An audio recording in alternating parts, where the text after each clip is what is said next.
sadiki ya milki yako juu ya mambo yote, unawaachilia wote.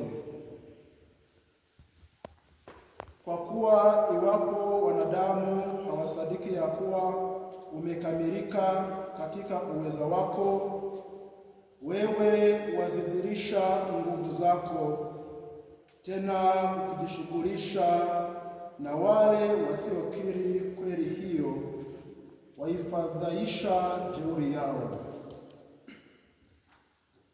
Walakini desturi yako unauzuia hata uweza wako, na kuhukumu kwa upole na kututawala kwa uvumilivu mwingi, yaani uweza unao wakati wowote utakapo kuutumia. Pamoja na hayo, uliwafundisha watu wako kwa matendo yako ya namna hiyo, ya kwamba imempasa mwenye haki kuwa mpenda wanadamu.